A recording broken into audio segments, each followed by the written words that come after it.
नीलाम्भुजस्यामलकोमलाङ्गं सीतासमारोहपितवामभागं पाणौ महासायकचारुचापं नमामि रामं रघुवंशनाथं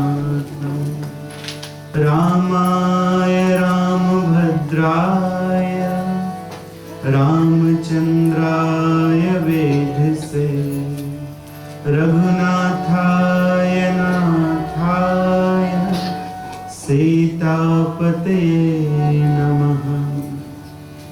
शान्तं शाश्वतं प्रमेयं नघं निर्वाणशान्तिप्रदम् ब्रह्मा शम्भुफणीन्द्रसेव्यमनिशं वेदान्तवेद्यं विभुं रामाख्यं जगदीश्वरं शरगुरुं मायामनुष्यं हरिं वन्देऽहं करुणाकरं रघुवरं भूपालचूडामणिं नान्यास्पृहा रघुपते हृदयस्मदीये सत्यं वदामि च भवान्खिलान्तरात्मा भक्तिं प्रयक्ष रघुपुङ्गं निर्भरां मे कामादिदोषरहितं कुरु मानसं च नीलसरोरुहस्यां तरुण अरुण बारिजिनयन करहु सुमधुरधाम सदा क्षीर सागर सयन बंदो गुरुपद कंज कृपा सिंधु नर रूप हरि महामोह तुम कुंज जासु वचन रविकर निकर अतुलित बल धाम हेम सैलाभ देहं धनुजीवन कृष्णानं ज्ञानिनामाग्रगण्यं सकल गुण निधानं वानराणामधीशं रघुपति प्रिय भक्तं वातजातं नमामि। आदौ राम तपोवनाधिगमनं हत्वा मृगं काञ्चनं वैदेही हरणं जटायुमरणं सुग्रीवसंभाषणं बाले निग्रहणं समुद्रतरणं लंकापुरी दहनं पश्चात् रावण कुंभकर्णमदनं एतदिति रामायणं। हरे कृष्ण कृष्ण कृष्ण हरे हरे हरे राम राम राम हरे हरे। जय सीताराम लक्ष्मण हनुमान जी की जय, सियावल रामचंद्र की जय। तो इस प्रकार इस पवित्र पावन कथा में हमने सुना कि श्री रामचंद्र जी के अनुज और उनके परम भक्त भरत जी उनसे मिलने के लिए वन में गए। यद्यपि उनके गुरुदेवों सहित और भी संबंधियों के साथ में बहुत मनाने की कोशिश की कि चलिए भगवान श्री रामचंद्र जी आप ही अयोध्या के उत्तराधिकारी हैं, तो आप चल के राज्य करें और हम आपकी सेवा मात्र करेंगे। लेकिन सबके समझाने पर भी भगवान श्री रामचंद्र जी ने समझा बुझाकर आशीर्वाद देकर आदेश देकर भरत महाराज को वापस लौटा दिया। लेकिन भक्तों में शिरोमणि भरत महाराज, उन्होंने राज्य स्वीकार किया नहीं, बल्कि भगवान श्री रामचंद्र जी की पादुका को लेकर वे नंदी ग्राम में आ गए और नंदी ग्राम में आकर भगवान के ही समान श्री रामचंद्र जी जिस प्रकार से वनवास कर रहे थे, उसी प्रकार से उन्होंने भी वनवासियों के कपड़े पहन लिए और वनवासियों का भोजन करते थे। और भगवान श्री रामचंद्र जी की पादुकाओं को सिंहासन में रख के एक सेवक की भांति वे राज्य चलाते थे, नंदी ग्राम में रहकर, एक सन्यासी की तरह, एक तपस्वी की तरह। तो उन्होंने भी 14 वर्ष के लिए अपने सुखों का त्याग कर दिया। इसके बाद भगवान चित्रकूट में निवास नहीं किए। भगवान ने सोचा कि लोग आते जाते रहेंगे, क्योंकि वे जानते हैं कि मैं कहाँ रहता हूँ, तो इससे हमारी भी तपस्या में, पिताजी की प्रतिज्ञा में विघ्न पहुंचेगा। और इसके अलावा यहाँ पे आसपास रहने वाले मुनिजन, जो लोग तपस्वी का जीवन व्यतीत कर रहे हैं, उन लोगों की तपस्या में भी विघ्न आएगा। तो यह सोचकर भगवान श्री रामचंद्र जी वो अपनी पत्नी सीता जी के साथ में और अपने अनुज भक्तराज लक्ष्मण जी के साथ में घोर दंडकारण्य में प्रवेश करते हैं। यहाँ बालकांड और अयोध्या कांड समाप्त होता है और इसके बाद अरण्य कांड प्रारंभ होता है। भगवान श्री रामचंद्र जी का घोर तपोवन में प्रवेश करना, जहां के साधु अपने शरीर की परवाह ना करके भगवान की प्राप्ति के लिए कठिन तपस्या करते हैं। उनके शरीर केवल सफेद रंग के दिखाई पड़ते हैं। उनकी तपस्या के कारण उनका शरीर सूख चुका है और ऐसा प्रतीत होता है कि मानो केवल हड्डियां रह गई हैं उनके शरीर में। तो भगवान लीलाधारी प्रवेश करते हैं, ऋषि मुनियों से मिलते हैं, उनका दर्शन करते हैं, उनसे ज्ञान प्राप्त करते हैं और इसके साथ साथ जिस कार्य के लिए उनका अवतार हुआ है वो कार्य भी करते जाते हैं। तो भगवान ने एक विराध नामक महाभयंकर असुर का वध किया।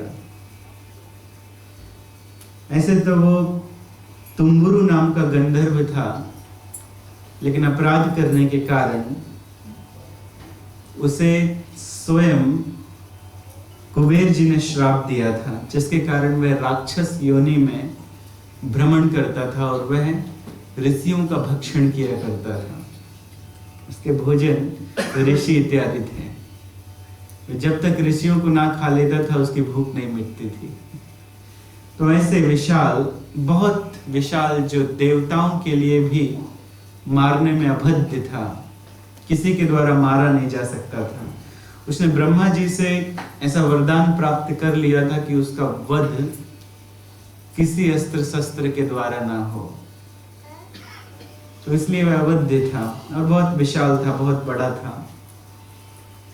उसने सीता जी को अपने हाथ में पकड़ लिया और पकड़ के कहता है कि तुम मेरी भार्या बनने के योग्य हो, राक्षस। और कहता है कि अभी अभी मैं इन 2 राजकुमारों का वध कर दूंगा। जब तुम लोगों ने तपस्वी का जीवन धारण किया है तो फिर किसी स्त्री के साथ क्यों रहते हो? तो तुम लोग धर्म के अनुसार नहीं चल रहे हो और अभी मैं तुम्हारा वध कर दूंगा।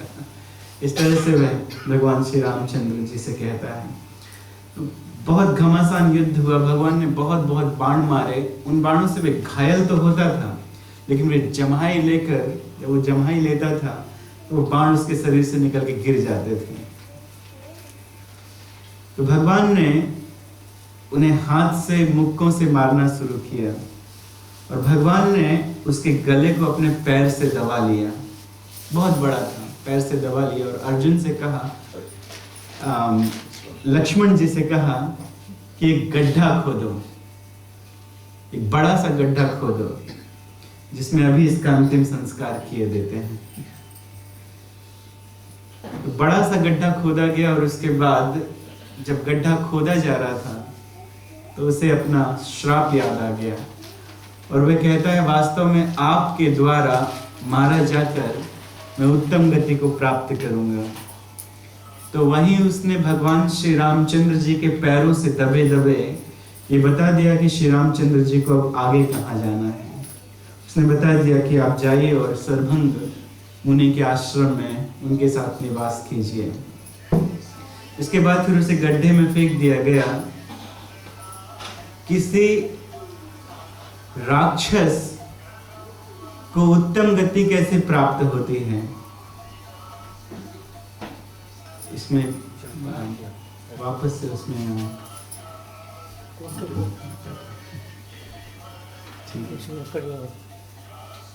ठीक थोड़ी देर तो यहाँ दीजिए, ठीक करके या फिर वो माता जी जानती हैं तो वो ठीक कर सकते हैं। तो ठीक है, हमें दीजिए, हम कर देते हैं निकाल के। तो इस प्रकार जब गड्ढे में उसे फेंक दिया तो किसी राक्षस को यदि गड्ढे में फेंक दिया जाए तो उसे मुक्ति मिल जाती है। ठीक है, तो वापस से लगा दीजिए। यहाँ पे एक ब्लू कलर की बटन आएगी तो केवल उसको दबा दीजिएगा। ठीक आएगा ही? हाँ अभी आए, दबा दीजिए। तो जब राक्षसों की मुक्ति कैसे होती है, उनको जला देने से उनकी मुक्ति नहीं होती है। राक्षसों की मुक्ति होती है उनको जमीन में गड़ा देने से। तो जब उनको भगवान के द्वारा जमीन में गड़ा दिया गया तो इस प्रकार से उनकी मुक्ति हो गई, उसे मुक्ति मिल गई और वह अपने उच्च आश्रमों में ऊपर चला गया। तो इस प्रकार मरते मरते उसने बता दिया था कि आपको सरभंग मुनि के आश्रम में जाना है। और सरभंग मुनि का भगवान ने दर्शन किया जो अग्नि के समान तेजस्वी दिखाई दे रहे थे। जिस स्थान पर बताया था, जिस दिशा में बताया था, भगवान उस दिशा में गए और अग्नि के समान वे प्रज्वलित दिखाई दे रहे थे, अपनी तपस्या के कारण तेजस्वी दिखाई दे रहे थे। और दूर से भगवान श्री रामचंद्र जी ने देखा कि इंद्र आदि देवता उनका दर्शन करने के लिए वहां पर पधारे हुए थे। इंद्र आदि देवता उनका दर्शन वहां पर कर रहे थे, उनसे बातें कर रहे थे। तो भगवान ने देखा कि हरे रंग के घोड़े इंद्र के रथ में जुते हुए थे। तो इंद्र के रथ में हरे रंग के घोड़े हैं।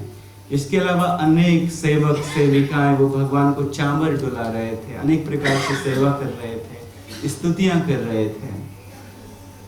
भगवान पास में गए, भगवान के पास में जाने से वे देवता चले गए कि यह समय भगवान के सामने जाने के लिए हमारे लिए उपयुक्त नहीं है, क्योंकि भगवान ने अवतार लिया है बहुत बड़े कार्य के लिए।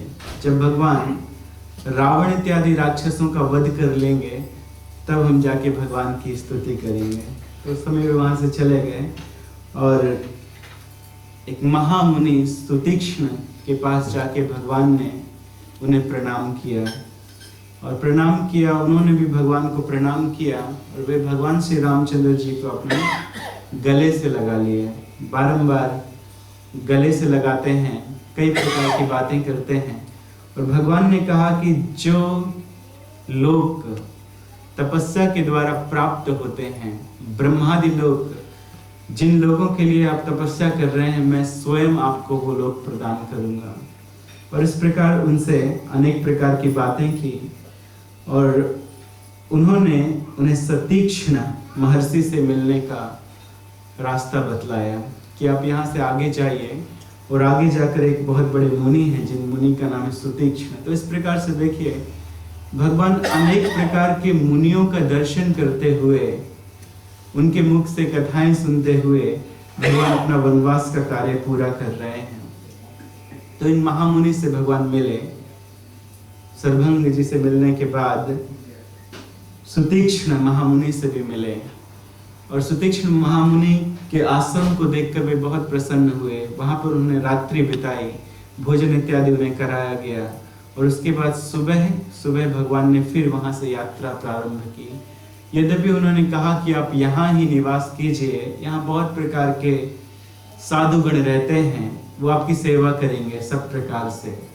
जब आपको भोजन इत्यादि की आवश्यकता होगी तो आपको भोजन इत्यादि लाके प्रदान करेंगे, फल फूल इत्यादि लाके प्रदान करेंगे और आप कहीं भी जाना चाहेंगे तो वे आपको ले जाएंगे। तो लेकिन भगवान जानते थे कि भगवान को बड़े बड़े असुरों का वध करना है और इन ऋषियों के बीच में रहकर भगवान ये कार्य नहीं करना चाहते थे। ऋषियों को भगवान संकट में नहीं लाना चाहते थे, इसलिए वहां से भगवान घोर दंडकारण्य में प्रवेश करते हैं, जहां पर 21 प्रकार के अलग अलग ऋषि मुनि आके भगवान से मिलते हैं। ब्रह्मा जी के शरीर से 21 प्रकार के ऋषि उत्पन्न हुए हैं। कोई कोई ऋषि भगवान के नख से उत्पन्न हो गए हैं, किसी प्रकार के ऋषि भगवान के ब्रह्मा जी के रोमकूप से उत्पन्न हो गए हैं, कोई वाणी से उत्पन्न हो गए हैं, कोई मस्तक से उत्पन्न हुए हैं। तो ये अलग अलग ऋषि के अलग अलग प्रकार हैं। ऐसा भी लिखा गया है कुछ ऐसे ऋषि हैं जो उतना ही ग्रहण करते हैं जितना उनके काल के लिए आवश्यक है। जैसे सुबह के काल के लिए जितना भोजन आवश्यक है उतना ही लेकर आते हैं और आने के बाद भोजन करके वे पात्र को धोकर रखते हैं। उन मुनियों की यह विशेषता है कि जिस पात्र में वो खाते हैं वो निश्चित रूप से उसको धोकर रखते हैं। देखिए व्यक्ति को खाने के बाद अपने पात्र को धोकर रखना चाहिए। जिस पात्र में उन्होंने भोजन किया है उसे धोकर रखना चाहिए। कुछ मुनि ऐसे हैं जो निद्रा को त्याग चुके हैं। तो इस प्रकार से अलग अलग प्रकार के ऋषियों का वर्णन है। वो आए, भगवान को प्रणाम किया और भगवान को प्रणाम करके वे ऋषियों की रक्षा के लिए भगवान से प्रार्थना करते हैं। वे कहते हैं कि इस घोर जंगल में अनेकानेक प्रकार के राक्षस हैं जो ऋषियों को खा जाते हैं, उनकी तपस्या में विघ्न पहुंचाते हैं, यज्ञादि कर्म उन्हें करने नहीं देते हैं।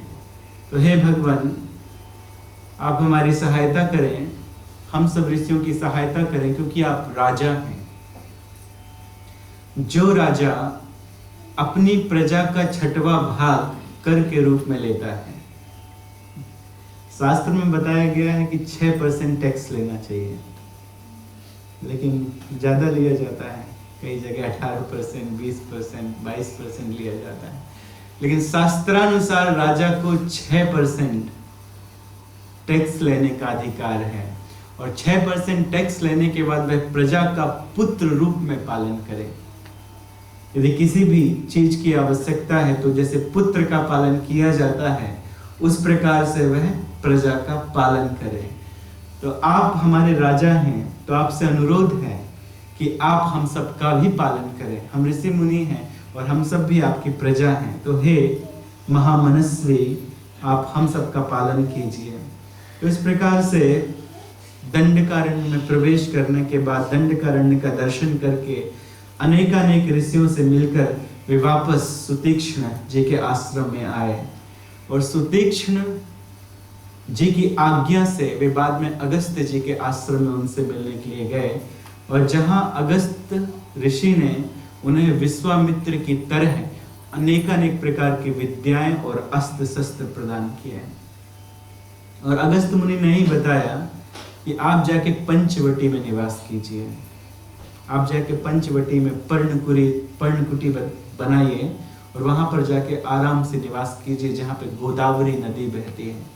तो इस प्रकार उनकी बात को मानकर भगवान श्री रामचंद्र जी, लक्ष्मण और सीता जी के साथ पंचवटी की तरफ प्रवेश करते हैं और वहां पे एक ऐसे स्थान में जो हर तरह से शोभायमान है, हर तरह से रहने योग्य है, सीता जी को आनंद प्रदान करने योग्य है, जहां गोदावरी नदी का पवित्र जल बहता है, ऐसे स्थान पर लक्ष्मण जी ने एक पर्ण कुटी बनाई। लकड़ी इत्यादि की और पर्ण पत्तों की एक कुटिया बनाकर वे पंचवटी में आनंद से रहने लगे। जब वे जा रहे थे पंचवटी की ओर, तब उनकी मुलाकात एक महान गिद्ध से हुई, एक बहुत बड़े पक्षी से हुई, जिस पक्षी का नाम था जटायु। जटायु भगवान श्री रामचंद्र जी को देखकर उनके पास आए और श्री रामचंद्र जी ने थोड़े समय के लिए मनुष्यों का आचरण करते हुए ऐसा सोचा, यद्यपि मनुष्य नहीं है लेकिन अपने स्वभाव के अनुसार ऐसा कह रहे हैं कि अरे ये कोई राक्षस है क्या, उन्होंने मनुष्य रूप में अवतार लिया है, तो ये कोई राक्षस है क्या, भगवान सब जानते हैं। तो जटायु ने कहा, अपना परिचय बतलाते हुए, और विस्तार पूर्वक परिचय बतलाया, बहुत अच्छे से अपना परिचय बतलाया। विनीता कद्रु के जितने पुत्र हुए उन सब के विषय में बताया, ब्रह्मा जी से लेकर। परिचय बतलाते हुए वे कहते हैं कि विनीता के 2 पुत्र हुए, एक का नाम था गरुण और दूसरे का नाम था अरुण। अरुण का विवाह सेनी के साथ हुआ, जिससे और 2 पुत्र हुए, एक का नाम था संपाति और दूसरा मैं हूं जटायु। मैं आपके पिता का मित्र हूं। तो जैसे ही उन्होंने कहा कि मैं आपके पिता का मित्र हूं, तो पिता समान मानकर श्री रामचंद्र जी उनका आदर करते हैं, उन्हें प्रणाम करते हैं, और इस प्रकार दोनों में अनेकानेक प्रकार की बातें होती हैं और भगवान आनंद से पंचवटी में रहने लगते हैं। पंचवटी में रहते हुए एक समय शूर्पणखा नाम की स्त्री वहां पर आती है, एक राक्षसी आती है जो बहुत बूढ़ी है, जिसका पेट बहुत लंबा सा सामने निकला हुआ है और जिसके बड़े बड़े दांत हैं और बहुत कुरूप दिखाई देती है, जिसके बाल ऊर्ध्वपुंड हैं, ऊपर की तरफ निकले हुए हैं। श्री रामचंद्र जी को देखकर उनसे आकर्षित होकर उसने एक सुंदरी स्त्री का रूप बनाया, एक नव युवती का स्वरूप बनाया, और श्री रामचंद्र जी के पास जाकर कहते हैं कि आप इस सीता जी को देखकर आप इस कुरूपा बुढ़िया के साथ क्यों निवास करते हैं, आप मेरे साथ विवाह कीजिए, मैं परम सुंदरी हूं, आप मेरे साथ उपभोग करने के लिए योग्य हैं। यहां तक कहती है कि आप चिंता मत कीजिए, मैं इसे खा जाऊंगी सीता को, और लक्ष्मण को भी खा जाऊंगी, और इस पंचवटी में हम लोग आराम के साथ निवास करेंगे। तो यह सब भगवान सुन के मुस्कुराए। और आप ये कथा को सुन चुके हैं कि भगवान लक्ष्मण जी के पास भेजते हैं। लक्ष्मण जी ने कहा, मैं दास हूँ, तुम दासी बनना चाहते हो क्या? तो वापस श्री रामचंद्र जी के पास।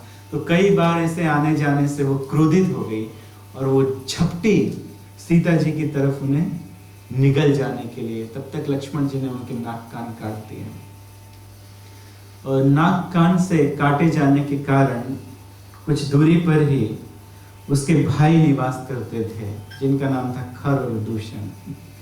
वह रोती हुई खरदूषण के पास गई और यह देखकर खर, उसका भाई, बहुत क्रोधित हो गया और वह अपनी 14,000 राक्षसों की सेना को तैयार किया श्री रामचंद्र जी से युद्ध करने के लिए। और 14,000 सैनिकों को आगे करके आगे बढ़े। सबसे पहले भगवान ने दूषण का वध किया। धीरे धीरे अपने तीक्ष्ण बाणों के प्रभाव से राम लक्ष्मण ने 14,000 राक्षसों का वही वध कर दिया। जिस काम के लिए आए थे वो काम करना भगवान ने प्रारंभ किया। फिर उसी सेना में उनका एक सेनापति था जिसका नाम था त्रिशिरा। वो अपनी और भी सेना लेकर गया श्री रामचंद्र जी के साथ युद्ध करने के लिए, क्योंकि वह श्री रामचंद्र जी के हाथ से मरना चाहता था। खर आगे बढ़े, लेकिन उसने कहा आप चिंता मत कीजिए, मैं जाता हूँ, और वह भी मृत्यु को प्राप्त हो गया। और इसके बाद खर का सर्वनाश भी भगवान ने कर दिया। बहुत लंबे समय तक युद्ध चला और युद्ध में लीला के द्वारा भगवान ने खेल खेल में उन सब का विनाश कर दिया। तो जब इन सब का विनाश हो गया, तब वह शूर्पणखा अभी भी खरदूषण की सेना में एक राक्षस बचा था जिसका नाम था अकंपन। तो पहले शूर्पणखा ने अकंपन को प्रेरणा देकर उसने रावण के पास भेजा कि रावण के पास जाके ऐसा ऐसा कहना। तो अकंपन रावण के पास गया था और उसने कहा था कि आपकी प्रिय बहन शूर्पणखा के नाक कान 2 वनवासियों ने काट दिए हैं। तो सारा प्लान उसने बताया था कि शूर्पणखा ने ऐसा ऐसा कहा है कि आप मारीच के पास जाइए और उसकी स्त्री का हरण कर लीजिए। वो बहुत सुंदर स्त्री के साथ रहता है जो आपके साथ रहने योग्य है। तो इन सब बातों को सुनकर रावण गया था मारीच के पास। और वाल्मीकि रामायण में ऐसा वर्णन है कि 2 बार रावण मारीच के पास गया था। जब पहली बार गया, हरे कृष्ण,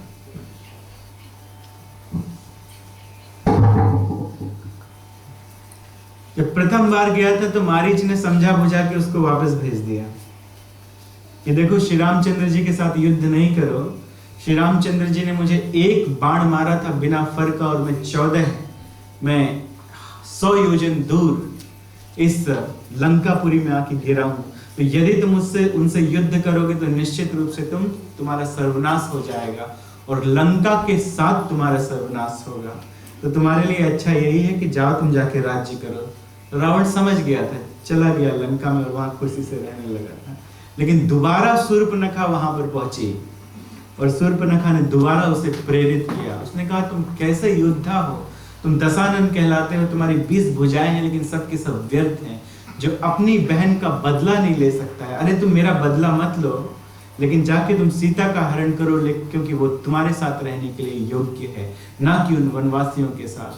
तो इन सब बातों को सुन के रावण दोबारा गया मारीच के पास और मारीच को आज्ञा दी कि जाओ तुम जाकर मृग का रूप बनो और जाकर भ्रमित करो उन्हें उस स्थान से ले जाओ जिससे कि सीता अकेली हो और मैं सीता का हरण कर दूं। तो जब इस प्रकार से कहा तो बहुत सारे रामायण के रचयिता यहाँ से रामायण प्रारंभ करते हैं कि आदौ राम तपोवनाधिकरणम। भगवान श्री रामचंद्र जी वन में गए और वन में जाके किस प्रकार से लीला हुई। तो आपने इस बात को सुना, प्रथम दिन ही सुना कि किस प्रकार वह मृग अनेकानेक प्रकार से खेल करता हुआ श्री रामचंद्र जी को बहुत दूर भगा ले गया। सीता जी जब अकेली थी, कहां पर अकेली थी?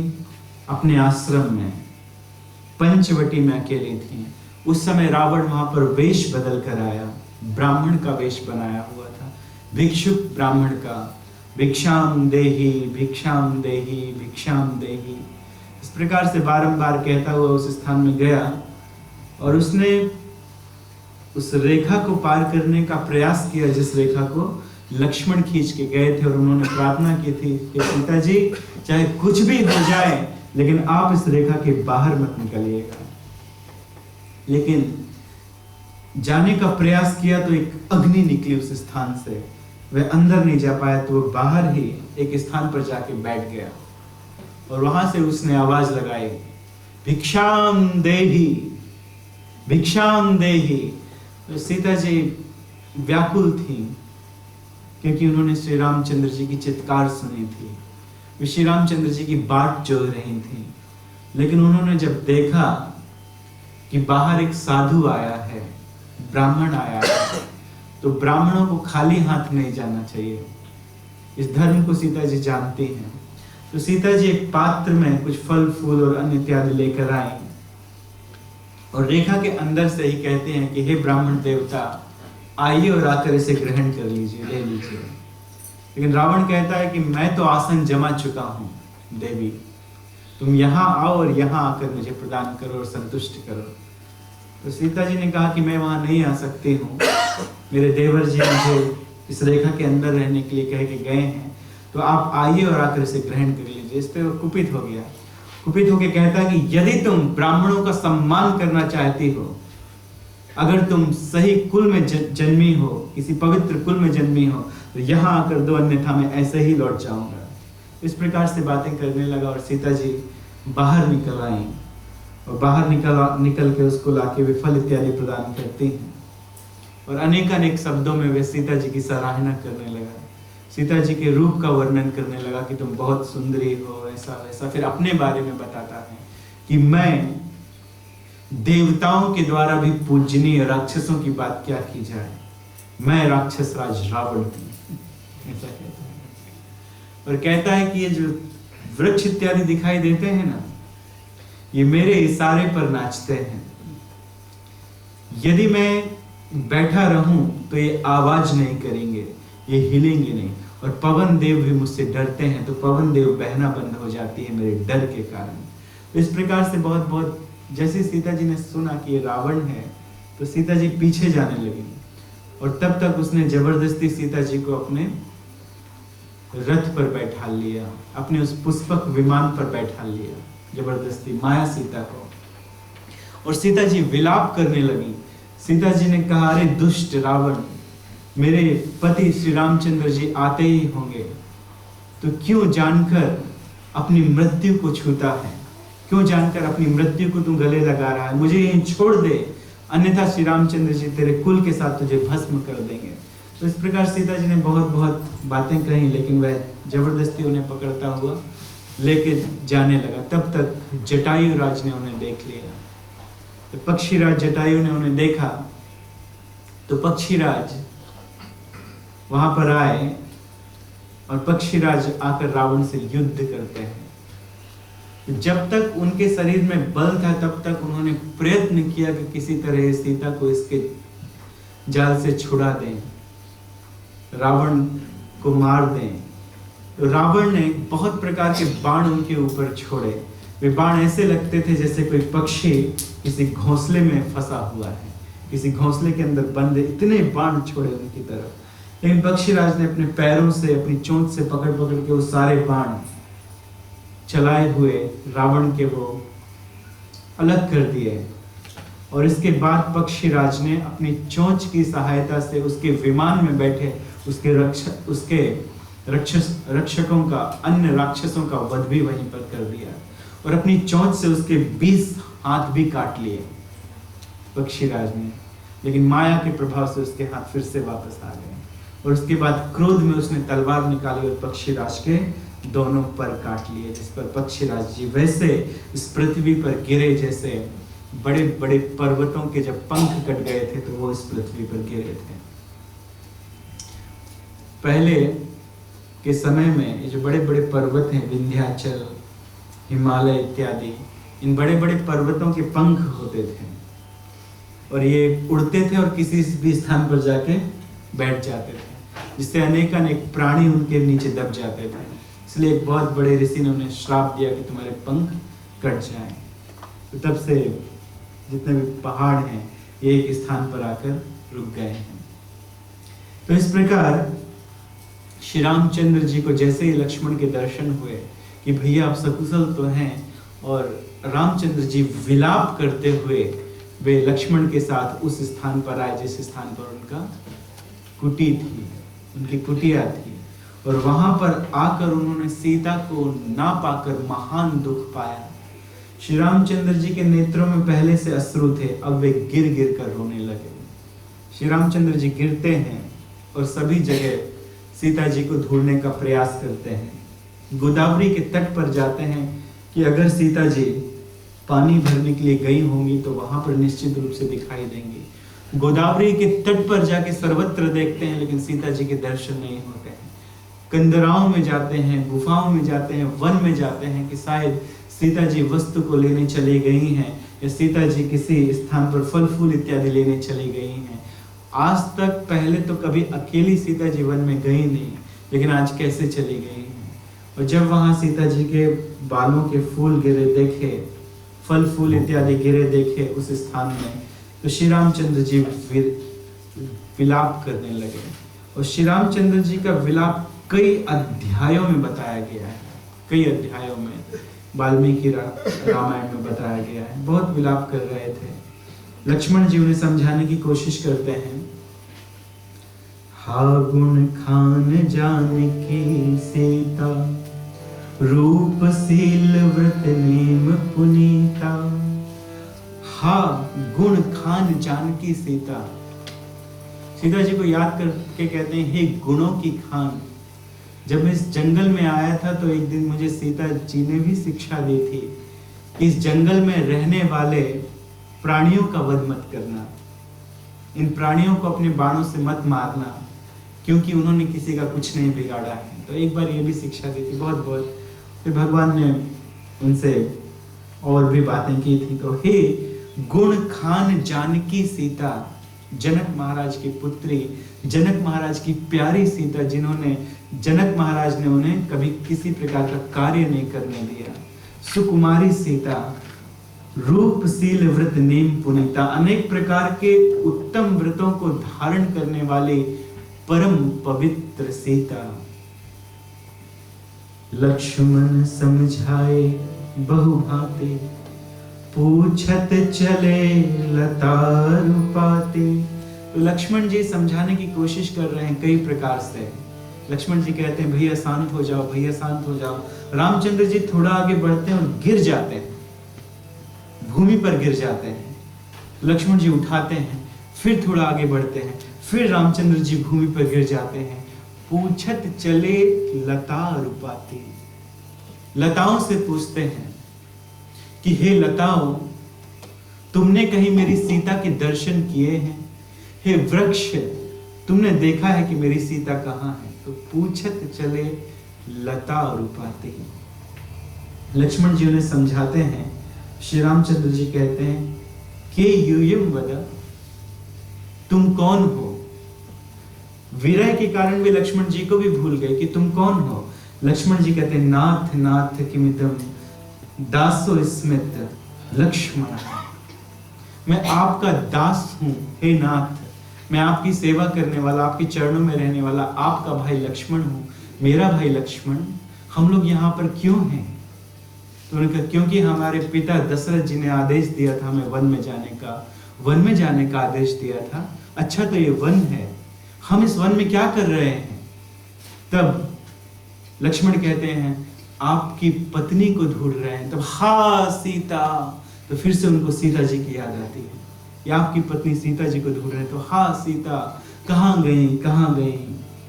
हे खग, हे मृग, हे मधुकर श्रेणी, तुम देखी सीता मृग नैनी। हे खग, हे पक्षियों, तो वहां से मृग चल के जाते हैं। तो हे मृग, हे खग, हे मृग, हे मधुकर श्रेणी, कभी भौरों से पूछते हैं, कभी श्रृंखलाओं से पूछते हैं, कभी पहाड़ों से पूछते हैं, तुम देखी सीता मृग नैनी। हे मृग, तुम्हारे जैसे नयन वाली मेरी पत्नी न जाने कहां चली गई है, क्या तुमने देखा है? तुमने मेरी परम पवित्र सीता के दर्शन किए हैं? मुझे बताओ। खंजन सुख कपोत मृग मीना, मधुप निकर कोकिला प्रवीणा। हे कोकिला प्रवीणा, तुमसे भी सुंदर शब्द थे सीता के, बताओ मेरी सीता कहाँ है? तुम भी नहीं बता रहे हो। लगता है तुम्हें ईर्ष्या है मेरी सीता से, इसलिए क्योंकि वो तुमसे सुंदर बोलती थी। इसलिए कोकिला, हे कोयल, तुम ये नहीं बता रही हो। तो इस प्रकार तोतों से पूछते हैं, अनेक प्रकार के पक्षियों से पूछते हैं, मृगों से पूछते हैं, नदी के किनारे जाते हैं तो मछलियों से पूछते हैं कि तुम जानती होगी, सीता निश्चित रूप से यहाँ जल लेने के लिए आई होगी, तुमने सीता के दर्शन किए होंगे, सीता को देखा होगा, तो बताओ मेरी सीता कहाँ है? कुंद कली दाणिम दायनी, कमल सरद सस्यहि भावनी, वरुण पास मनोज धनु हंसा, गज के हर निज सुनत प्रशंसा। कुंद कली दाड़िम दायनी, कुंद की कलियां और दाड़िम दायनी, इसका अर्थ है बिजली। तो कमल भगवान को बिजली के समान प्रतीत होते हैं, बिजली के गिरने के समान प्रतीत होते हैं। और कमल शरद ससी अहि भावनी, तो किसी ने तो देखा होगा मेरी सीता को। हे कमल, हे चंद्रमा, हे सर्पों, तो कभी कभी सर्पों से पूछते हैं कि हे सर्प तुमने देखा है, तब तक बिजली चमकने लगती है। तो भगवान उससे पूछते हैं, हे दाड़िम दायिनी, क्या तुमने, हे बादल, क्या तुमने मेरी सीता को देखा है? तो इस प्रकार जो भगवान को दिखाई देता है, मनोज धनु, कामदेव का जो बाण है आकाश में, इंद्रधनुष, उससे पूछते हैं कि हे इंद्रधनुष, हे कामदेव के धनुष, क्या तुमने मेरी सीता को देखा है? हे हंस, हे गज, हाथियों से पूछते हैं, के हरि, के हरि का अर्थ होता है सिंह, हे सिंह, क्या तुमने मेरी सिया को देखा है? नित्य नूतन प्रशंसा। तो लेकिन आज सीता का पता कोई नहीं बता रहा है, कोई नहीं बता रहा है कि मेरी सीता कहाँ है। श्रीफल कनक कदल हरवाही, नेकुन संग सकुच मन माही। किसी के मन में कोई शंका नहीं, कोई संकोच नहीं। हे बेल, हे कमल, हे केले के पेड़, तुम बताओ मेरी सीता कहाँ है? क्यों संकोच कर रहे हो, क्यों शंका कर रहे हो? क्या तुम सब हमसे ईर्ष्या करते हो? सुन जान की तो ही बिन आज, हर से सकल पाहि जन राजू। किम सही जात नख तुहि पाहि, प्रिया वेग प्रगटस कस नाही। भगवान श्री रामचंद्र जी सोचते हैं कि अब शायद मेरी प्रिया प्रकट हो जाएगी, अब शायद इन पहाड़ों के बीच में से, इन लताओं के बीच से मेरी सिया प्रकट होके आएगी। लेकिन आज मेरी सीता प्रकट नहीं हो रही है। तो लगता है कि हर से सकल पाए जन राजू, तुम सब लोगों को प्रसन्नता मिल गई। सब लोगों की तरफ देखकर कहते हैं, पेड़ों की तरफ, वृक्षों की तरफ, लताओं पताओं की तरफ, ये लगता है कि तुमको इससे हर्ष हो रहा है।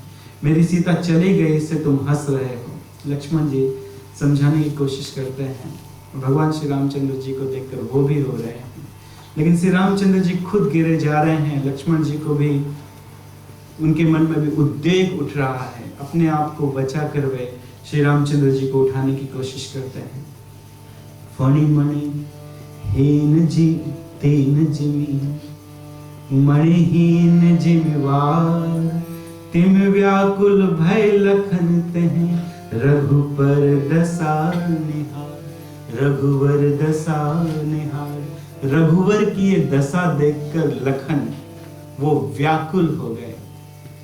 भगवान श्री रामचंद्र जी की ऐसी दशा, ऐसा विलाप पहले श्री रामचंद्र जी ने कभी नहीं देखा था। मणि,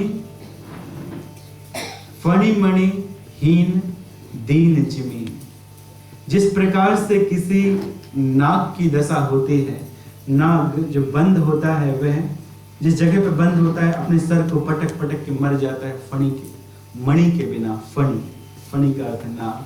तो जिस प्रकार से नाग की फणी के बिना दशा होती है, और मीन हीन जिमी वारी, वारी का अर्थ होता है जल। और जिस प्रकार मीन की, मछली की दशा होती है जल के बिना, उस तरह से रामचंद्र जी की इस दशा को देखकर लक्ष्मण जी व्याकुल हो गए। और लक्ष्मण जी बारंबार रोने लगे। धरोर धीर भुजा वही राम, तजहि न शोक अधिक सुख थामहि। एहि विधि खोजत, एहि विधि खोजत विलपत स्वामी, मानहु महा विरहि अति कामी। भगवान श्री रामचंद्र जी अपनी पत्नी सीता को ऐसे ढूंढ रहे हैं जैसे कोई महान कामी हो, कोई महान स्त्री लंपट हो। इस तरह से सब जगह ढूंढ रहे हैं और इस तरह से उनको शोक हो रहा है। तजहि न शोक अधिक सुख धामे। सुख का तो कोई नाम और निशान नहीं है, लेकिन दुख की अधिकता बढ़ती जा रही है, बढ़ती जा रही है। धैर्य उर धीर भुजा वही राम। तो इस प्रकार से बार बार अपने मस्तक को श्री रामचंद्र जी रखते हैं, अपना हाथ अपने मस्तक में, और कहते हैं मैं क्यों चला गया सीता जी को छोड़कर उस मृग के पीछे। यद्यपि मैं जानता था कि कोई राक्षस है। लक्ष्मण, मैंने तुम्हें मना किया था कि तुम मत जाना, तुम मत जाना। देखो कहाँ है सीता, मेरी सीता लाकर मुझे दो, मेरी सीता लाकर मुझे दो। तो इस तरह से पूर्ण काम राम सुख राशि। यद्यपि वो पूर्ण काम है,